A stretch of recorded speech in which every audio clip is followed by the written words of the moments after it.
mate. Tumesoma katika Mathayo 27:28, Mathayo 27:28, kuvuliwa nguo ni aibu na kutemewa mate ni fedheha. Ilikuwa ni adhabu iliyotokana na fedheha ya kupungukiwa na utukufu wa Mungu. Sawa ndugu zangu? Kwa hiyo kwa sababu Yesu alivuliwa nguo akatemewa mate kama adhabu yetu aliyoichukua kwa mwili wake ya kupungukiwa utukufu wa Mungu. Sawa ndugu zangu? Ametuachia kufanyaje?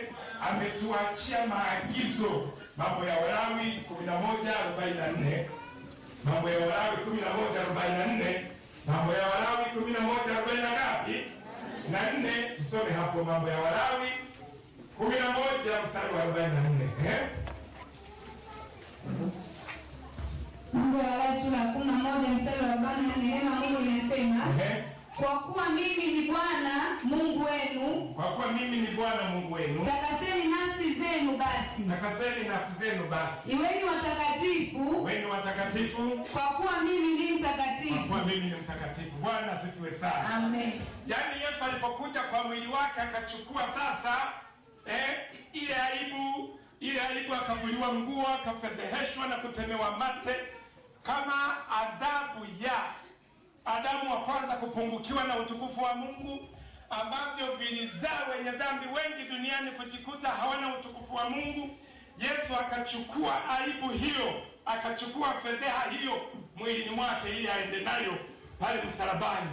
Kwa hiyo kwa kupigwa kwa Yesu tumepona aibu. Shangilia kwa Yesu. Lakini pia tumevikwa pete, tumevikwa vazi lililo bora, tumepewa ndama aliyenona kama mwana mpotevu. Maana yake vazi lililo bora, wokovu. Kama umeokoka mshangilie.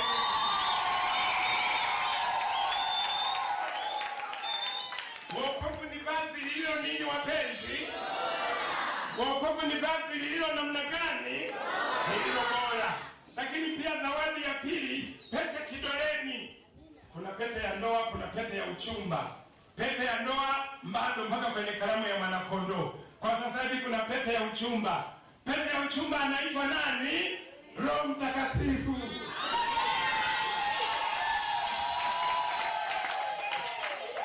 Bwana asifiwe sana. Vazi lililo bora, yani wokovu, halichakai. Lakini pete ya uchumba kidoleni, Roho Mtakatifu. Bwana asifiwe sana. Lakini ndama aliyenona neno la Mungu lisilogoshiwa, ambalo kwa hilo tunaokolewa, ambalo kwa hilo tunaponywa magonjwa, ambalo kwa hilo hata hatari zinatuogopa.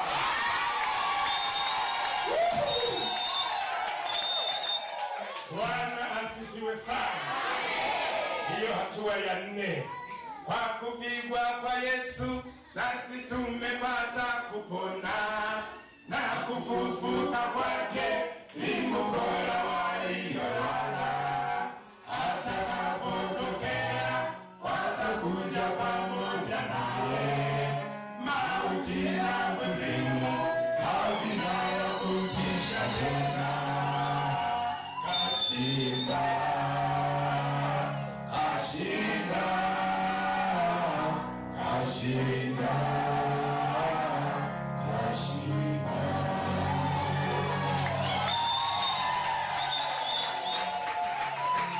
Hatua ya 5 ya alama ya mauti za Yesu, mauti ya Yesu. Hatua ya 5, alipigwa viboko. Angalia kitabu cha Yohana 19 mstari wa kwanza. Yohana 19:1. Yohana 19 mstari wa kwanza. Injili ya Yohana 19, alama ya 5 ya mauti ya Yesu, alipigwa viboko. Soma hapo. Yohana sura ya 19 mstari wa kwanza, neno la Mungu linasema, basi ndipo Pilato alipomtwaa Yesu akampiga mijeledi. Pilato akamtwaa Yesu akampiga nini? Mijeledi. Mijeledi. Ile mijeledi aliyompiga, Bwana tusaidie wapenzi.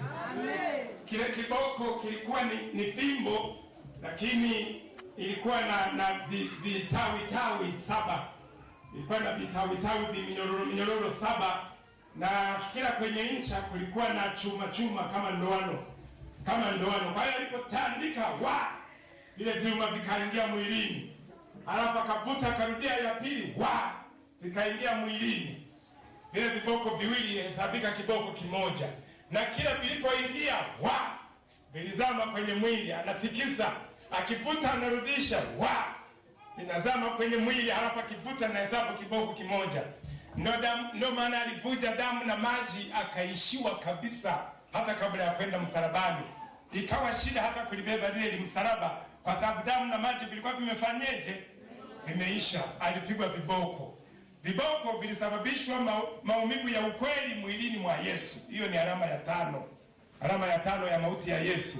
Viboko vilisababisha maumivu ya ukweli mwilini mwa Yesu. Yalikuwa maumivu yaliyopenya mpaka kwenye moyo. Mnanisikia vizuri wapenzi? Yalipenya mpaka kwenye moyo, mpaka kwenye ubongo. Ni sawa na kama ukikanyaga mwiba, kuna taarifa zinaenda Mnanisikia vizuri wapenzi? Taarifa sekunde moja mpaka kwenye nini?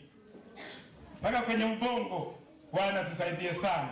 Hii ilikuwa ni adhabu iliyompata kutokana na mwanadamu wa kwanza kuumiza moyo wa Mungu. Ndugu zangu, mtu yeyote anapofanya dhambi duniani anaumiza moyo wa nani? Wa Mungu. Na kwa sababu kanuni ya kiroho inasema chochote apandacho mtu ndicho atakachovuna. Kwa tendo la dhambi za wanadamu kupanda maumivu moyoni mwa Mungu, Yesu anavuna sasa yale maumivu. Mauti inalipiza wale wote ambao wamewasamehe, inamlipiza Yesu. Kwa macho walionekana pengine ni Pilato anamtandika, pengine ni askari wanamtandika, lakini mauti ilitumia watu wale. Kwa nini mauti itumie watu? Mauti ilitumia watu kwa sababu shetani pia alitumia watu hao kueneza dhambi. Bwana tusaidie sana. Amen. Shetani alitumia watu kueneza nini? Kwa hiyo mauti inatumia hao kupatiliza nini wapenzi? Dhambi. Bwana tusaidie sana. Amen. Kwa hiyo ndugu zangu, itoshe kwamba viboko vilisababisha maumivu ya ukweli mwilini mwa Yesu. Ilikuwa ni adhabu iliyompata kutokana na mwanadamu kuumiza moyo wa Mungu.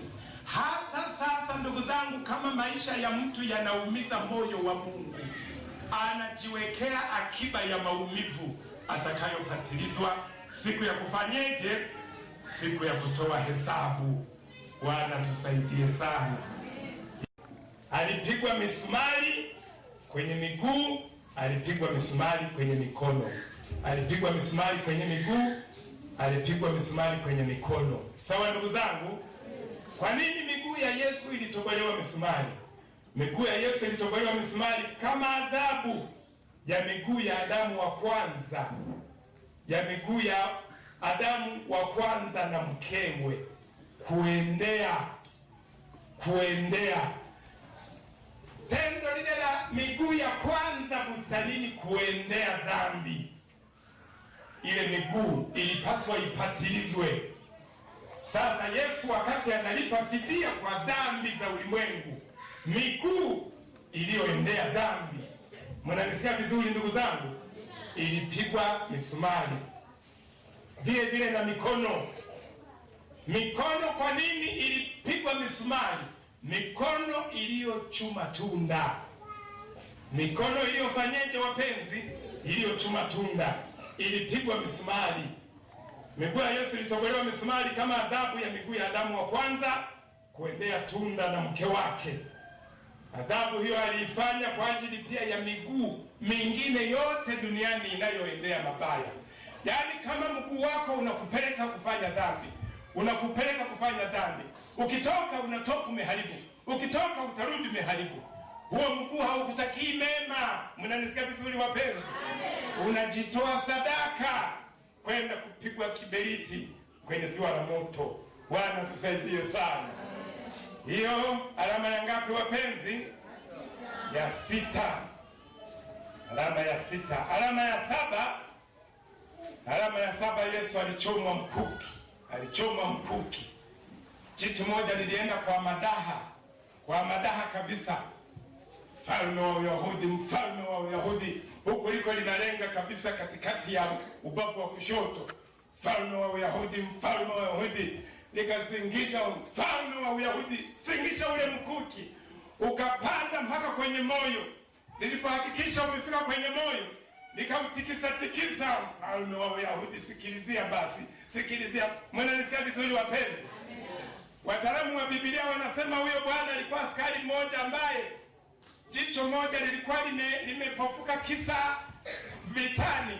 Lilipokuwa linautikisa tikisa mfalme wa Uyahudi, mfalme kwa kejeli, maji, tone la maji na damu likapita kwenye ule mkuki mpaka kwenye jicho, likapona pale pale, likautupia ule mkuki. Ama kweli huyo alikuwa mfalme, ama kweli huyo alikuwa mwaka wa Mungu.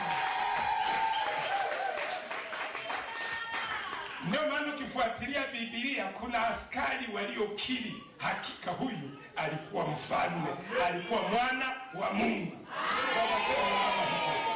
Bwana tusaidie sana. Alama ya mauti, alama ya 7 ya mauti ya Yesu, alichomwa mkuki ubavuni. Yohana 19:34. Yohana 19:34.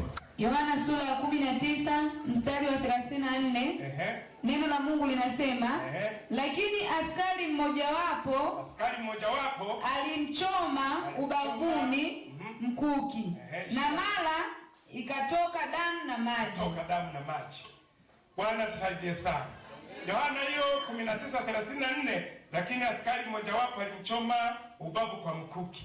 Hii ilikuwa ni adhabu iliyotokana na lawama za Adamu kwa mkewe. Adamu alipokuwa na mlaumu mke wake, hakujua kwamba anajilaumu yeye mwenyewe. Amchukiaye mkewe hujichukia mwenyewe, achukiaye mkewe hujichukia mwenyewe. Kwa hiyo kile kitendo cha Adamu kumlaumu mkewe, lile mwanamke uliyenipa, lile aliyesababisha na kadhalika, hakujua kwamba anaushitaki ubavu wake yeye mwenyewe. Bwana tusaidie sana. Mnanisikia vizuri wapenzi? Baada ya Yesu kuwa amefanya adhabu hiyo, ule ubavu ambao Adamu aliulaumu umechomwa mkuki, mauti imeupatiliza. Sawa ndugu zangu, ndipo ulipotolewa mwongozo, waraka wa kwanza wa Petro 3 mstari wa 7. Waraka wa kwanza wa Petro 3 mstari wa 7. Waraka wa kwanza wa Petro 3 mstari wa 7, neno linasema hivi. Hebu tusome hapo.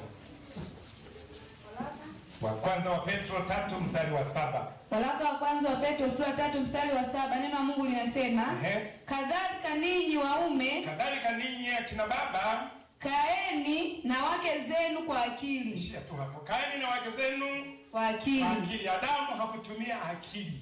Adamu ndiye aliyekuwa amepewa maagizo na Mungu, msile. Sasa alipoletewa na mke wake akala, alionyesha udhaifu kwenye kipengele cha akili. Sawa ndugu zangu? Sasa Yesu baada ya kuchoma mkuki ubavuni, ndipo sasa katika hazina ya neno la Mungu ambalo linatumwa duniani kwa ajili ya maisha yetu, kukawemo hicho kipengele kwamba wababa